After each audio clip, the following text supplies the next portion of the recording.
واش خوتي، واش ليكيب، ان شاء الله تكونوا ملاح. حبيت نقول لكم حاجه برك. انا راني جزائري خوتي، جيت لهنا المغرب حاب نحوس على خدمه، ما لقيتش خدمه خوت.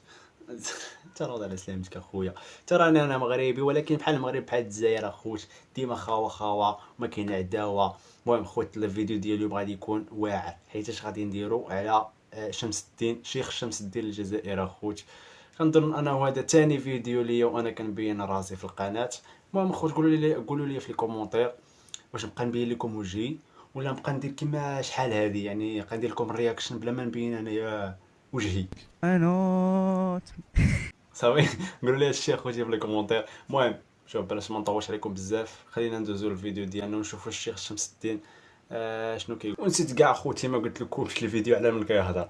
الفيديو اسيدي شي ناس، بعض الناس كيسولوا الشيخ ديالنا شي اسئله خويا، راه اش نقول لك، راه لا حول ولا قوه الا بالله، واسئله غبيه، اسئله هستيريه بالرجوله اخوت. المهم باش ما نطولش عليكم، خلينا نشوفوا الفيديو ديالنا. سائلة تقول: زوجي يعمل في التجارة ويكلفني بتوزيع زكاته كل سنة، وأنا آخذها لنفسي وهو لا يعلم، وأريد أن أذهب إلى الحج لأغسل عظامي. ما يتغسلوش عظامك والله، وتغسليهم في الفولكون وتغسليهم بلا شافل، غير ما يتغسلوا، لأن هذه سرقة. وأريد أن أذهب إلى الحج لأغسل عظامي، بتمشي لحسب فهل السرقة. يجوز لي ذلك؟ لا يجوز لك. لا يجوز. المال تاع الزكاة اللي هو يعطيك راجلك استأمنك باش تعطيه للفقراء والمساكين والمحتاجين، ماشي باش تسرقيه. وهو في باله راكي تمدي في الأمانة. انت سرقتي، الفعل تاع كذا يسموه سرقة، انت سراقة. وبالك سراقة. يخدعوك هذو صحاب ما فيها والو، وإن الله غفور رحيم، والله غير تتعلقي من كرعيك. سرقتي أموال الزكاة، يا ويلك. يا سرقتي ويلك. حق اليتيم والفقير والمسكين والأرملة واليتيم وطالب العلم والمشرد والمريض والضعيف. والأكيدم يجوا عندك ويقول لك: شوف انا راجلك كاش ما يعاوننا، وانت عندك الزكاة وكي تديها لروحك. يا ويلك يوم القيامة. يا وراكي ويلك. ناوية تروحي تحجي، إذا ناوية تحجي بهذه الأموال فحجك حرام. إذا ناوية بأموال أخرى كيف حتلاقي ربي؟ وش راح تديري؟ أول حاجة تعاودي تخرجي أموال الزكاة التي استأمنك زوجك، خرجيها كلها وطلبي سماح واستغفري وابكي على نفسك واندمي واعزمي على أن لا تعودي إلى هذه المعصية، ومن بعد روحي للحج لعل الله يغفر لك. لعل الله يغفر لك. سرقتي أموال الزكاة. انت صداقة انت. حسبنا الله ونعم الوكيل. مسكين زوجك وداير فيك ثقة ويعطيك، وفي باله الناس تدي والناس وانت تديها لنفسك. هاك سمعت هذا شاب واحد اخر من الريف تاع المسيلة، هذا الشاب من الريف تاع المسيلة: نريد منك يا شيخ أن تحدثنا عن جهنم. يا الله يستانا، واش بك أخويا؟ في رمضان أنت حاب تسمع واش جهنم؟ بيك اخويا؟ الناس حابة تسمع الجنة والرحمة، أنت حاب تسمع جهنم؟ وأنت ويك خرجت من جهنم باش نحكي لك أنا على جهنم. جهنم فيها العقاب وأنتم ماكو عايشين مع العقاب. جهنم فيها الضيق وأنتم عايشين في الضيق، بيتو كوزينة وعايشين في الزنق. نيشان. جهنم ما فيها لا ماكلة لا خير لا رحمة، وانتم وين؟ شوف كيف حالكم. ناس تاكل بيد زبل، ناس تاكل بيد زبل، ناس يعيش مع الطبات مع العقاب مع الحنوشة، وانا زين نحكي له على جهنم او عايش في جهنم. يا وهذا سوء التسيير، راهو دخل الناس الجهنم قبل يوم القيامة، قبل يوم القيامة. لو كان تجبدوا صفات جهنم، مثلا جهنم سوداء ما فيهاش الضوء، وانتم تيسي تقدر تنقطع اغلب الليالي اكو تجوزوها سوداء ما عندكمش الضوء. جهنم في يعني كاع واش راك تصيب في جهنم، راك تصيب الناس راهم دخلوها قبل جهنم. يعني هذه الكارثه اللي وصلنا لها، الناس دخلوهم الجهنم قبل جهنم، وليعوذ بالله. اعوذ بالله. ما نحكي لكش على جهنم، راك ان شاء الله صوم واستغفر وتوب وصلي، ادعي ربي سبحانه ما يديكش جهنم، ادعي ربي ما يديناش للنار ويغفر لنا ويرحمنا ويسترنا. إذا الكلام هذا جا في الوقيته ديالو صراحه، والله حتى جا في الوقيته يعني ديالو بالله. جهنم ضيقة على أهلها، وانتم عايشين في بيوت الصابون، عايشين في مشاكل. حسبنا الله ونعم حسبنا الوكيل. الله ونعم مجموعة من رسول الله. سائل يقول: تعرفت بمحض الصدفة على امرأة مضطهدة من طرف زوجها، حيث أنها متزوجة بالفاتحة، ولما بنت مع زوجها الذي أبى ترسيم علاقته بها مدنيا، هذا الزوج يرغم زوجته على معاقرة ومعاشرة الرجال وإحضار النقود له، كما أنه يجعلها تبيت خارج البيت في حالة ما إذا رفضت ذلك، عدا أنه يجوعها ويمنع عنها المصروف. وقد طلبت مني هذه الزوجة بعد أن ضاقت ذرعا أن أساعدها في التطليق من زوجها، وأنا أريد أن أوكل لها محاميا يساعدها على أن تنجو بحياتها من هذا الرجل وبطشه، فهل هذا جائز؟ علما أنني سأتوسط لها أيضا في أن تحصل على عمل حتى يكون لها مورد رزق. أنا أنصحك يا سيدي، هذه المرأة إذا أرادت أن تتطلق من زوجها فعليها أن تذهب إلى المحكمة وما تخممش، المرأة تعرف طريق المحكمة. أنا أخشى عليك من هذه المرأة. ثانيا، لا تصدقها، لا تصدقها، ماشي خدمتك انت خدمتك تخدم المرأة تاعك، روح لها بالمرأة تاعك، روح أحسن إلى زوجتك. انت ماشي محكمة، ما تدخلش روحك عندها راجلها، هي حكت لك، هي قالت لك أو يظلمني، يحقرني، يجوعني، يبيتني في الزنقة، يطلب بي الدراهم، هذا كلامها هي. أرادت أن تتطلق ما تعاونها بوالو، لا محامي لا حتى حاجة.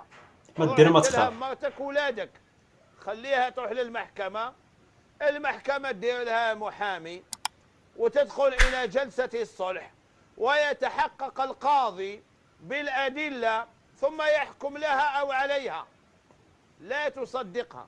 وهذه تعرفت على امرأة بمحض الصدفة. يا أخي أنت خدمتك تتعرف على النساء بمحض الصدفة؟ روح تعرف على زوجتك، تلها مرتك إياكم من هذه الشبكات. غير تجيك مرة تبدأ تطيح في الدموع وراجل مسكين تغيد، ومن بعدها هي تصور أنا امرأة ضعيفة في حاجة إلى من يحميني، وقيل لأنك رجل شهم وأنا بحاجة إلى الحماية، يعني تحرك فيها الرجولة وتصيب الراجل زعما من باب الرجولة والشهامة. دعك من هذا، لا تصدقها، خليها هي تروح المحكمة. هذا كلامها، هذا بالك تضرب على الحقيقة، تصيب راجلها طيب وصالح وهي يعني هي مسودة الحالة. لا تصدقها يا أخي، دعك من هذا. روح لها الخدمة تاعك، روح اقضي لأولادك، أم توحشوك يا وام دايرين حالة. نعم بس سوقك نتايا. صالح جاوبناه من بالسكرة. سيدي سائل من العاصمة سائلة تقول: طلقني زوجي منذ 11 سنة زين، ولم يقبل بي أهلي بينهم، فكان التشرد نصيبي أنا وابنتي. مشكلتي أن زوجي ومنذ طلاقي لم ينفق على ابنته يوما، كما أنه لا يعرفها أبدا، ولأنني مشتاقة، هكذا تقول مشتاقة أو لست أدري ماذا تقصد، ولأن ظروفي جد قاسرة، فقد اضطررت كذا مرة لممارسة الرذيلة فقط حتى أطعم ابنتي. حسبنا الله ونعم الوكيل، حسبنا الله ونعم الوكيل، حسبنا الله. فهل من نصيحة لزوجي السابق؟ وانت ما نصحوكش انت ألا تذهبي إلى الزنا. ايش من نصيحة؟ كان بإمكانك بنتك هذه ما قدرتيش توكليها الحلال، تروحي تعطيها إلى عائلة يحوسوا على طفلة يربيوها بالحلال. واش الفايدة كي ديتي طفلة ووكلتيها الحرام؟ وكلتيها أموال الزنا وأموال الفحشاء. راني متأكد لو كان دقدقتي لأي بيت من المسلمين قال هاي طفلاني خايفة تموت، يوكلوها ويشربوها ويبيتوها ويحسنون إليها. لكن أنت فضلت طريق الحرام، وزعما روح نصح راجلي خلات كاع الطرق الزيانة مشات غير للزنا على ابنته، وانت راك ارتكبتي حد من حدود الله وكبيرة من الكبائر. واش تقولي لربي يوم القيامة؟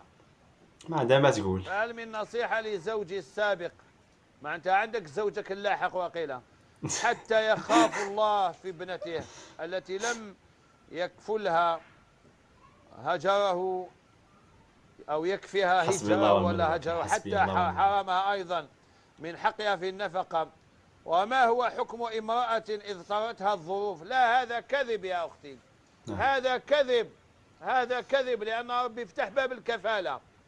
لما شفتي نفسك ماشي قادرة تعيشي هذه الطفلة ما تولديهاش كاع، عندك أن ما عندكش مخرج يعني إلا أن تذهبي إلى الزنا، لو كان مديتيها لأي عائلة من المسلمين الكفالة موجودة.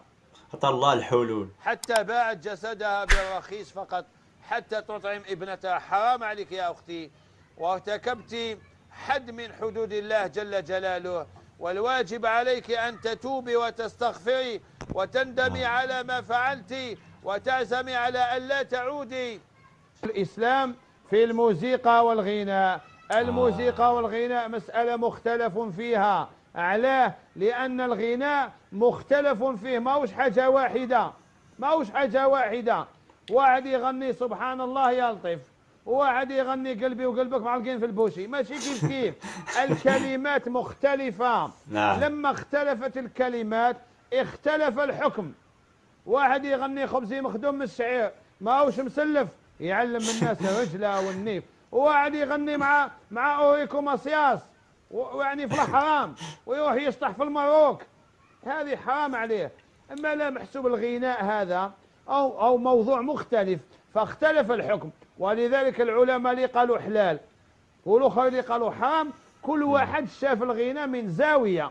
ولكن المتفق عليه أن الغناء الفاحش حرام. إذا كان فاحش، الغناء اللي كيكون فيه تخسر الهضره وداك الشيء اللي ما مزيانش هذا هو اللي حرام، فهمتي؟ المهم اخوت، كان هذا الجزء الاول من الشيخ ديالنا شمس الدين الجزائري. راه ماشي غير ديالكم اخوتها، ديالنا حتى حنا المغاربه. هو راه شيخ جزائري ولكن حتى حنايا ديالنا، فهمتي؟ المهم اخوت، هادشي اللي كان في هذا الفيديو هذا. نتمنى انه يكون نال الاعجاب ديالكم اخوت، وقولوا لي في لي كومونتير الا بغيتو ندير لكم الجزء الثاني نديروه، انا ما عنديش المشكل. المهم هادشي اللي كاين اخوت في هذا الفيديو. دوزو عندي الانستغرام اللي هو هذا، اللي عندكم شي فيديو ولا شي حاجه ولا شي نقاش نتناقشوا، كلشي كاين تماك اخوت. المهم هادشي اللي كان اخوت في هذا الفيديو. نشوفكم في فيديو اخر، استودعكم الله والسلام عليكم.